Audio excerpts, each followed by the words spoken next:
प्रकृत में रत्न भंडार भितर कौन अच्छी मुझे एने कहबी आपण फ्रिज भितर कौन अच्छी आपण कौन उत्तर देवे मो फ्रिज भितर सुना अच्छी सस्पेंस लग रही सब कौन रत्न भंडार माने ता भितर रत्न ही थिबो आम जहाँ चित्र देखुचे कल्पना करुचे सेतिकी ना आहरी भितर भितर मते भंडार होइछि। अरे जी एडे के विश्वर मालिक तार कोन सुना गणा 5-10 भरी से गोटे ट्रंक रे रही कालमेन रहइबो केही ता भितर रहै कारण ता भितर जीवा पे काहे अधिकृत तांकर योग्यता नहीं। तृतीय रत्न भंडार खोली साइला पर जते चतुर्थ खोलिया को समिति चेष्टा करंती प्रकृत रे सु साप गर्जन सुबिला आमे लक्ष्मी को मंदिर रु जते जगन्नाथ मंदिर को आसुचे जहाँ को पाट अगणा कह जो पत्थर उपर आम आसुचे से जो अगणा हूँ जो अंडरग्राउंड रे जो भंडार गुड़ाक अच्छी तार छात आमर सब जोड़े भंडार भितर कथा चली किंतु ठाकुर कौन ये जोड़े भंडार भितर सीमित कि ना रत्न भंडार को नहीं अनेक किछि चर्चा अनेक किछि आलोचना अनेक किछि तर्जमा चली प्रकृत में रत्न भंडार भितर कौन अच्छी केते रत्न अच्छी ताहा तो परवर्ती मुहूर्त में राज्य सरकार हिसाब करेंगे तो प्रकृत में रत्न भंडार को नहीं जो सस्पेंस लगी रही एवं भी से रत्न भंडार उपर आम अधिक आलोचना करवा आम सहित अच्छा डॉक्टर विभूत रंजन जी कि लेखक स्तंभकार तथा जगन्नाथ प्रेमी सर प्रथम आपन को स्वागत जनाऊँ। नमस्कार। रत्न भंडार खोलिबा नहीं चर्चा चलती खोला सरी पुणी गुरुवार दिन खोला हम प्रकृत में रत्न भंडार भितर कौन अच्छी एवं केतोटी भंडार अच्छी भितर सब कौन कौन रही सस्पेंस लग रही सब कौन आपण मतामत कौन रही देखु ये जो प्रश्न समस्ते कर रत्न भंडार भितर कौन अच्छी मुझे एने कहबी आपण फ्रिज भितर कौन अच्छी आपण कौन उत्तर देवे मो फ्रिज भितर सुना अच्छी आ मोर बहीपत्र गुड़ाक सब अच्छी। अरे फ्रिज रे तो खाया जिनस रखा जाए रत्न भंडार माने ता भितर रत्न ही थिबो रत्न माने ठीक रत्न नुह माने दुर्मूल्य अलंकार स्वर्ण अलंकार थिबो तेणु रत्न भंडार भितर कौन अच्छी प्रश्न नुह तेणु रत्न भंडार भितर स्वर्ण अलंकार अच्छी जेमती आम मानकर साधारण मध्यवित्त घरे शोया घर ठाकुर घर थाए जो मानकर टिके बड़ घर सी ता भितर गोटे स्टोर रूम भी रखि थांती जोठी सब जिनपतर रही अदरकारी जिनपतर कि दरकारी जिनपतर रही ठीक सेमती आम मान घरे आम मानकर जो सीमित सुना आमर तो मोहन मोहन सुना नहीं 10 भरी 15 भरी 20 भरी जहाँ भी थी गोटे मध्यवित्त परिवार आम तो कौट रखू आलमिरा भितर रखू ना गोटे बाक्स भितर रखिथु है क्या चोर जमी नबन सुरक्षित ही से रमती आपड़ एक्जाक्टली से भावतु जगन्नाथ हेले सारा विश्वर देवता एवं से सम्राट आम ओडिया माने कहूँ सी हूँ राजा आम राजा मैंने कहते आम राउत जगन्नाथ आम राउत राउत माने आम सेवक आम चाकर मालिक सीए अरे जी एडे के विश्वर मालिक तार कौन सुना गहना 5-10 भरी सी गोटे ट्रंक रे रही कालमेन रहिबो तेणु ताकर सुना गहना जोठी रोचे सेटा हूँ भंडार रत्न भंडार यह हूँ रत्न भंडार कथा तापर आपन पचारे रत्न भंडार कौन अच्छे देखु आपण जाना कि मु भी जाइनी एवं जो मैंने बर्तमान टीवी फिवी कहते सब कहीं ता भर जाए कारण ता भर जावाई कहे अधिकृत तांकर योग्यता नहीं मो घर भितर मो आलमिराटा जो मोर सुना गहना अच्छी ताकू खोली खोली मो स्त्री खोल कि मो झील पिला कि पु खोलिए कौन बाहर लोक आसिक मो आलमिरा खोलिक देखो कि तेणु आम कहीं भावा जे जगन्नाथ जो रत्न भंडार ताको रामा दामा सामा समस्त जाकि देखीदे बोली संभव नुहे जो मैंने अधिकृत सेवक जो मान अच्छी जावाई ये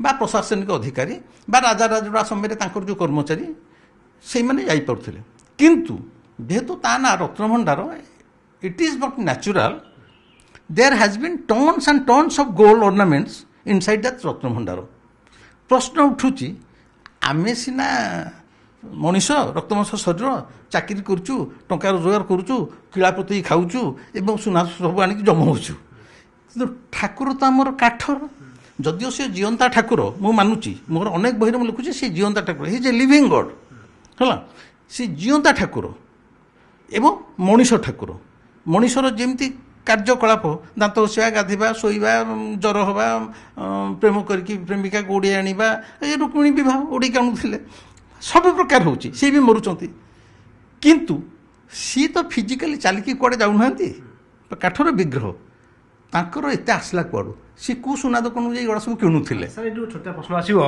आप कहले जेहेतु विश्वर ठाकुर तेणु तो से अनुसार आम भंडार घरे से सुना गणा अच्छी आम देखुचे रत्न भंडार आम जहाँ चित्र देखुचे कल्पना जहाँ कल्पना करुचे से ना आहरी भितर भितर मत भंडार रही। हाँ बस मुझे कहूँ टिके खाली टिके आपन खाली माने मु क्लारिटी करदेवा खाली कहूँ तेणु जो क्वेश्चन आसला एत सुना गणा आसला कुआड़ू कौन अतीत आम उत्कलर राजा मैंने युद्ध कर जो राज्य जय करुले जो राजाटी हारी जाऊला पराजय स्वीकार करुला सी तार स्वर्ण मुकुट जोटा पिंधि सेटा नहीं कि विजयी राजा पाखे माने उत्कल राजार पाद तले थोई दउथला that is the symbol of surrender जे मु हारी गली पराजय स्वीकार कली।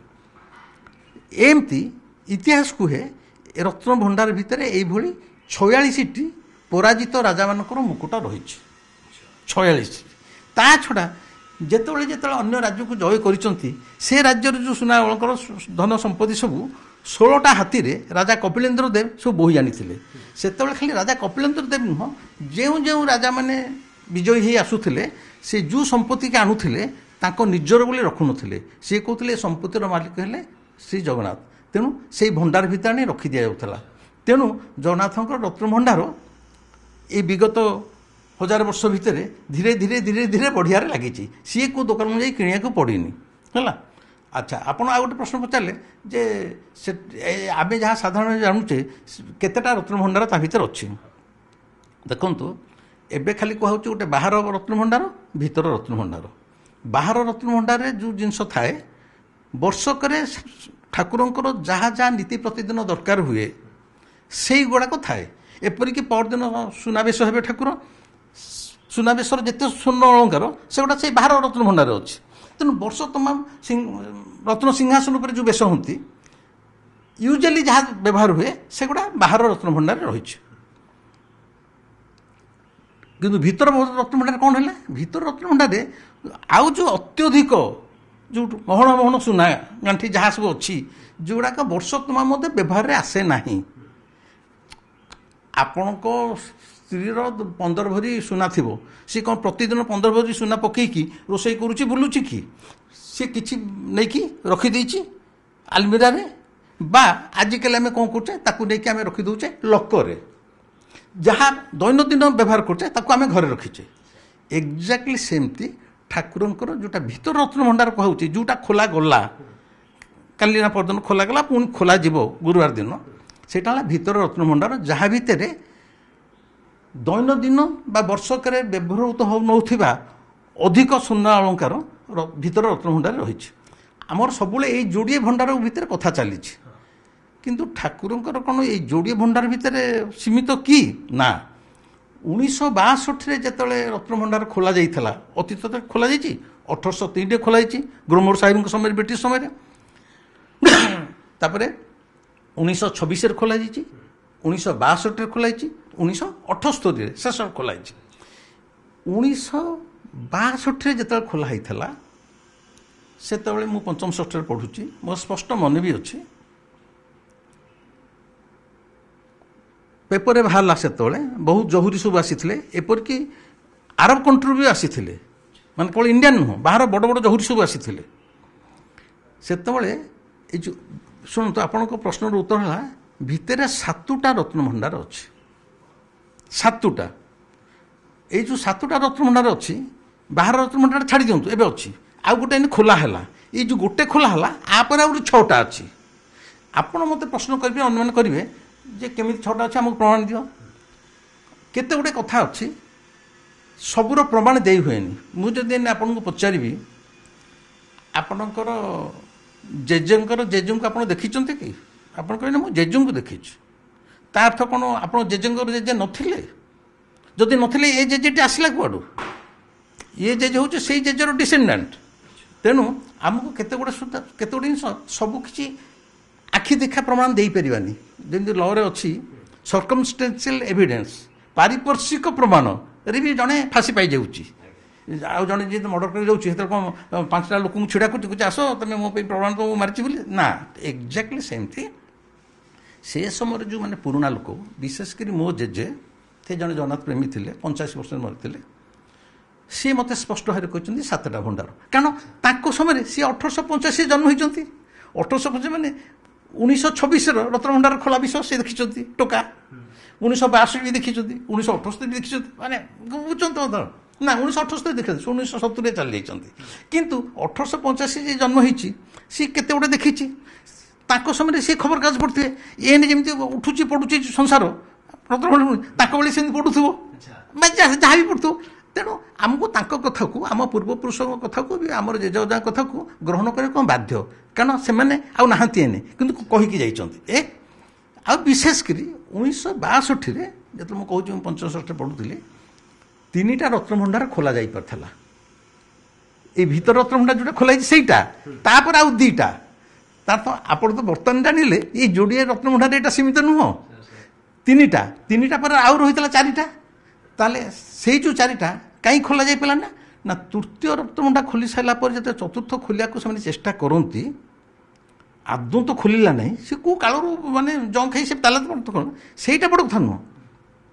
ପ୍ରକୃତରେ ସୁ ସାପ ଗର୍ଜନ ଶୁଭିଲା, ମାନେ ଏଭଳି ଭାବରେ ଗର୍ଜନ ଶୁଭିଲା, ଏମାନେ ଭୟ ପାଇଲେ। କାରଣ 3ଟା ରତ୍ନଭଣ୍ଡାର ଖୋଲା ସରିଛି, ଏବଂ ଆଉ ଖୋଲିବା ଦରକାର ନାହିଁ, ଅଛି ଭଣ୍ଡାର, ତା ପଛକୁ ଯେଉଁ ତାଲା ଲାଗିଛି, ରୁମ୍ ଲାଗିଛି, ସବୁ ଅଛି, କିନ୍ତୁ ଆଉ ଖୋଲିବା ଦରକାର।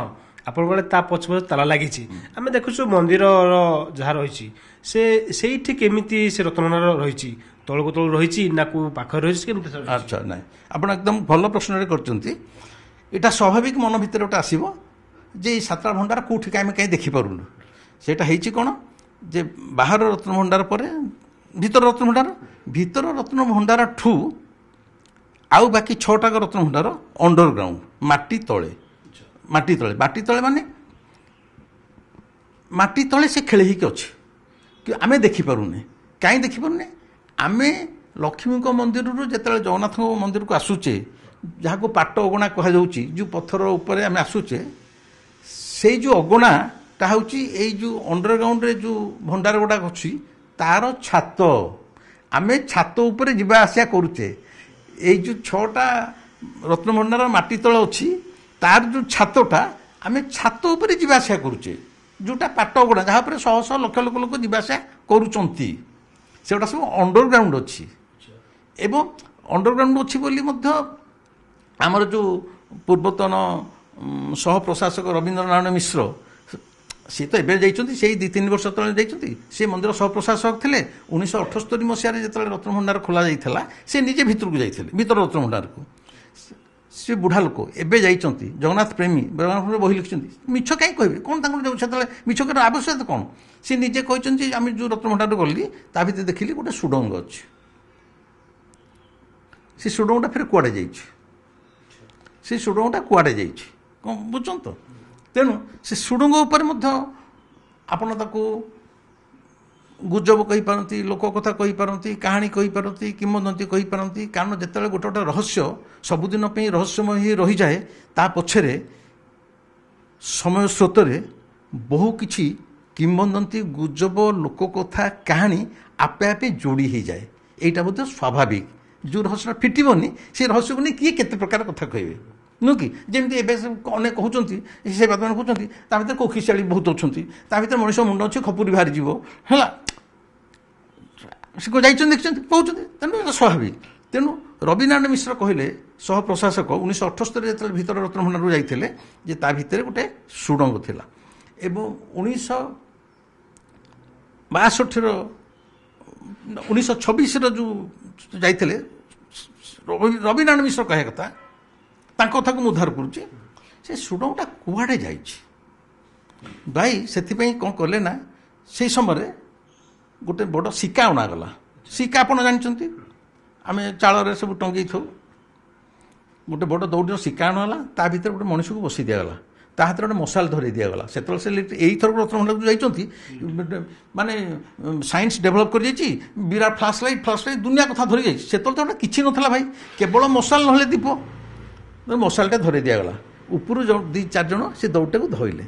ସେ ଶିକାଟା ଧୀରେ ଧୀରେ ସେ ସୁଡ଼ଙ୍ଗ ଭିତରେ ପଶିଲା। ଦେଖିଆ ସେ ସୁଡ଼ଙ୍ଗଟା କେତେ ବାଟ ଯାଇଛି, କ'ଣ ଯାଇଛି। କେତେ ସମୟ ପରେ ହଠାତ୍ ଦେଖିଲା ତାକୁ ହାଲକା ଲାଗିଲା ଉପରଟା। ଇଏ କହିଲେ ଲୋକଟା ତ ବସିଥିଲା, ଏତେ ଓଜନ ଲାଗୁଥିଲା, ଆମେ ଧୀରେ ଧୀରେ ଛାଡ଼ୁଥିଲୁ, ହଠାତ୍ କ'ଣ ହାଲକା ହେଇଗଲା, କ'ଣ ହେଲା? ସେ ସନ୍ଦେହରେ ପୁଣି ଟେକିଲେ, ଟେକିଲା ବେଳକୁ ସେ ମଣିଷଟା କୁଆଡ଼େ ଗଲା ବର୍ତ୍ତମାନ ଯେ ତାର କିଛି କୌଣସି ଇତିହାସର କିଛି ନାହିଁ, ସେ କୁଆଡ଼େ ତାର ମିଳେଇ ଯାଇଛି ତା ଭିତରେ ସୁଡ଼ଙ୍ଗ ଭିତରେ ହେଲା। କିନ୍ତୁ 3ଟି ମୃତ ପାରା ସେ ଶିକା ଭିତରେ ପଡ଼ିକି ଥିଲେ ହେଲା। ଏଇ ଯେଉଁ ରହସ୍ୟ, ଇଏ ରହସ୍ୟ ହେଇକି ରହିଗଲା। ଭାଇ ଜଗନ୍ନାଥ ହେଲେ ଜଣେ ରହସ୍ୟମୟ ଠାକୁର। ଆପଣ ମୁଁ ଆମର ସୀମିତ ଜ୍ଞାନ ସୀମିତ ବୁଦ୍ଧି ଏଇ ବହି ଯୋଡ଼େ 3ଟା ପଢ଼ି ଦେଇକି ଆମେ ଯେଉଁ ବହୁତ ବଡ଼ ବଡ଼ କଥା କହୁଛୁ, ସବୁ ମନକୁ ମନ ଗବେଷକ କହୁଛୁ। ଭାଇ ଜଗନ୍ନାଥଙ୍କ ଉପରେ କିଏ ଗବେଷକ କରିବ? କି ତାଙ୍କୁ ଜାଣିବା ପାଇଁ 100 ଜନ୍ମ ଚାଲିଯିବ, କିନ୍ତୁ ସେ ଜଣେ ରହସ୍ୟମୟ ଠାକୁର। ତେଣୁ ସେ ସୁଡ଼ଙ୍ଗ ବର୍ତ୍ତମାନ ହୁଏତ ଆପଣଙ୍କ ମନରେ 100 ପ୍ରଶ୍ନ ଆସିପାରେ, ସେ ସୁଡ଼ଙ୍ଗଟା କାହିଁକି? ଏ ଗୋଟିଏ ସୁଡ଼ଙ୍ଗ ନାହିଁ ରେ ଭାଇ। ମନ୍ଦିର ଭିତରେ ଆପଣ ମୋ ସାଙ୍ଗରେ ଗଲେ, ମୁଁ ଏନେ ଆଖି ଆଗରେ ଆପଣଙ୍କୁ ଆଉ ଗୋଟେ ସୁଡ଼ଙ୍ଗ ଦେଖାଇଦେବି, ଯାହାକୁ କୌଣସି ଦର୍ଶକ ଦେଖିପାରୁନାହାନ୍ତି। ବର୍ତ୍ତମାନ ମନ୍ଦିର ଭିତରେ ଗାଇଡ଼ କରୁଥିବା ଲୋକ ମଧ୍ୟ ଜାଣୁନାହାନ୍ତି। ବର୍ତ୍ତମାନ ବଡ଼ ଚେଙ୍ଗଡ଼ ଟୋକା ଇଏ, ସେ କ'ଣ ଜାଣିବେ? କିନ୍ତୁ ଆପଣ ଯଦି ମୋ ସାଙ୍ଗେ ଯିବେ, ମୁଁ କାଲି ଆପଣଙ୍କ ସ୍ପଟ୍ରେ ଛିଡ଼ା ହେଇକି ସୁଡ଼ଙ୍ଗ ଦେଖାଇଦେବି। ଏଇସବୁ ସୁଡ଼ଙ୍ଗ କାହିଁ ଥିଲା? ଆପଣମାନେ ସବୁ ପାଠ ପଢ଼ିଛନ୍ତି, ଜାଣିଛନ୍ତି। ପୁରୀ ମନ୍ଦିରକୁ 17 ଥର ବିଦେଶୀ ଆକ୍ରମଣ ହୋଇଛି। ମୋଗଲ ଆଫଗାନ ମାନେ ଆସିଛନ୍ତି। କାହିଁକି ଆସିଛନ୍ତି? କ'ଣ ମାନେ ଆସିକି ଆମ ଠାକୁରଙ୍କୁ ଗେଲ କରିବାକୁ? ଲୁଣ୍ଠନ ଯେଉଁମାନେ କରିବାକୁ ଆସନ୍ତି କେବଳ ସମ୍ପତ୍ତି ନେବା ପାଇଁ, ଯେମିତି ସୋମନାଥ ମନ୍ଦିରକୁ ଲୁଣ୍ଠନ କରିଥିଲେ। ଏଇ ଯେଉଁ ସମ୍ପତ୍ତି ନେବାକୁ ଯେତେବେଳେ ଆସିବେ ସିଂହଦ୍ୱାର ବାଟେ ପଶିବେ। ଏମାନେ କ'ଣ ତାଙ୍କ ଯେତେ ସୁନା ଗହଣା, ଧର ଗୋଟେ କିଏ ଚୋର ପଶି ଆସିଲାଣି, ମୁଁ ସାଙ୍ଗେ ସାଙ୍ଗେ ମୋର ରେଡ଼ିଓଟାକୁ ନେଇକି ଚାଲିଯିବି, ରେଡ଼ିଓ ଧରିକି ଆଉ ଗୋଟେ ବାଟରେ ଦୌଡ଼ିବି ନା କ'ଣ? ଯଦି ସିଏ ଯେଉଁ ପଟେ ପଶୁଛି ମୁଁ ସେଇପଟେ ବାହାରିବି, ସେ ତ ମାରିବ। ତେଣୁ ଫେରେ ଶୁଣିଛନ୍ତି ଯେତେବେଳେ ବିଦେଶୀ ଆକ୍ରମଣ ହେଇଛି, ଠାକୁର ଆମର କେତେବେଳେ ଚିଲିକାରେ, କେତେବେଳେ ସୋନପୁରରେ ପାତାଳି ହେଇଛନ୍ତି। ଯେଉଁ ପଟେ ପଶୁଛନ୍ତି, ଯଦି ସେଇପଟେ ଜଗନ୍ନାଥଙ୍କୁ ଧରିକି ଆସିଥାନ୍ତେ, ତାହେଲେ ପାତାଳି କେତେବେଳେ ହେଇଥାନ୍ତେ, ଚିଲିକାରେ କେତେବେଳେ ଡଙ୍ଗାରେ ବସିଥାନ୍ତେ କେତେବେଳେ। ତା ଅର୍ଥ ମନ୍ଦିର ଭିତରେ ଏଭଳି ସବୁ ସୁଡ଼ଙ୍ଗର ବ୍ୟବସ୍ଥା କରାହେଇଛି। ଏପଟେ ପଶିଲେ ଶତ୍ରୁ, ସେପଟେ ଗାଏବ ଜଗନ୍ନାଥ। ଏପଟେ ପଶିଲେ ଶତ୍ରୁ, ମାଲ ଫାଙ୍କା, ଭଣ୍ଡାର ଖୋଲିବାକୁ ମାଲ ନାହିଁ। ବୁଝୁଛନ୍ତି ତ? ଏଇଟା ନ୍ୟାଚୁରାଲ ହେଉଛି ନା ନାହିଁ? ଆକୁ ଆପଣ ମୁଁ ଦେଖିବା ଦରକାର ନାହିଁ। ଏମିତି ଅନେକ ସୁଡ଼ଙ୍ଗ ଅଛି ହେଲା। ଏଇଗୁଡ଼ା ହେଉଛି ତାର ରହସ୍ୟ। ତେଣୁ ଖାଲି ଆମେ ଆଜି ରତ୍ନଭଣ୍ଡାର ଖୋଲାଯାଉଛି ବୋଲି ସାମୟିକ ଉତ୍ତେଜନା, ଏ ଟେମ୍ପୋରାରୀ ଏକ୍ସାଇଟମେଣ୍ଟ, ମୁଁ ଯାହା ଫିଲ୍ କରୁଛି, ମୁଁ ଦେଖୁଛି ଏ ବହୁତ କଥା ସବୁ ନାହିଁ। ଭାଇ ଆମେ ଯଦି ସିନ୍ସିୟରଲି ଠାକୁରଙ୍କୁ ଭଲ ପାଉଛେ, ଇଏ ଯଦି ଆମର ଆରାଧ୍ୟ, ଆସ୍ଥା ଅସ୍ମିତା ଆଉ ଆରାଧ୍ୟର ଠାକୁର ଯଦି ଇଏ ରତ୍ନଭଣ୍ଡାର ଖୋଲିଯାଉ, ଠିକ୍ ଅଛି।